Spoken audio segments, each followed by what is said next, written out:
This video is a gift to every truth seeker, whether you're Christian or Jewish or atheist or Buddhist or Hindu or agnostic, whatever you are. If you seek the truth, this is a gift to you.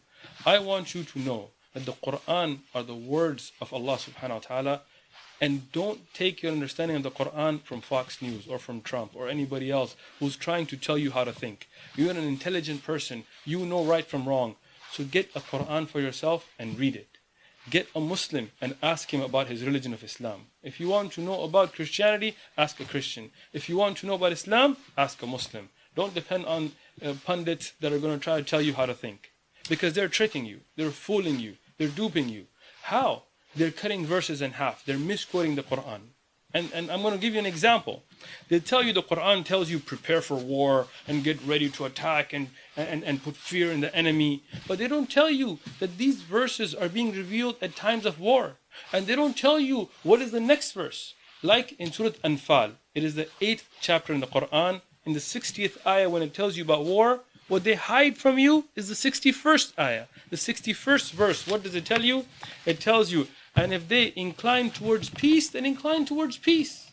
What does the Quran tell you? That yes, if somebody attacks you and is killing you and is oppressing you, defend yourself. But if people want peace, incline towards peace.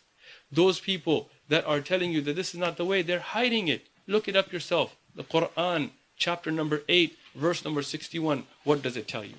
Now, I want to give you an example of how somebody can misquote a verse from the Quran.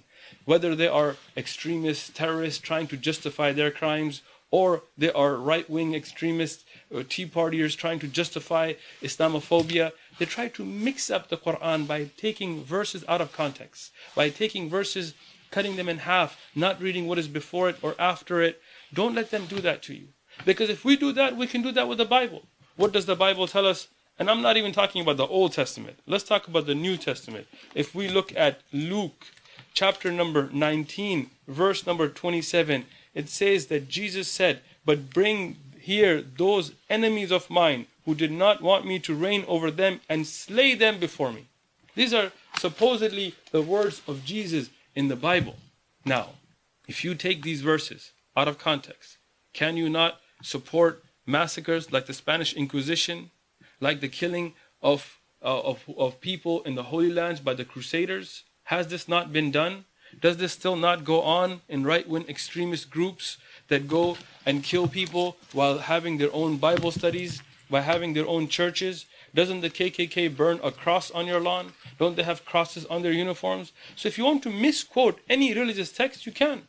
Let's take another verse. We find in Luke chapter 14, verse 26, that Jesus says, "If anybody comes to me and does not hate his father and mother, wife and children, brothers and sisters, yes, even his own life, he cannot be my disciple." So disciples of Jesus are supposed to hate their families, hate themselves, hate life? Is this the Bible that they're being produced, that are being taught, that are being forwarded? But again, this is what they do when they want to misquote the Quran. They take verses out of context. And this can be done with any Holy Scripture. You can do it with the Old Testament, with the Torah, with the New Testament, with any of them. And I will mention one last example. It is again in the New Testament, Luke chapter 12, verse number 51, where Jesus says, "Do you suppose that I came to bring peace on earth? I tell you, not at all, but rather division." Jesus came to bring division on earth, not peace, to bring war? Is this the message that Christianity wants to put forward? And if you say, no, this is in context, then we would say that you are doing the same thing to the Quran. So what is our message? What are we saying? We are saying for every fair-minded person who wants to know the truth, get a Quran, read it yourself. Read the whole thing. Read the whole verse, front and back, and ask a Muslim. You can know yourself. You're an intelligent person.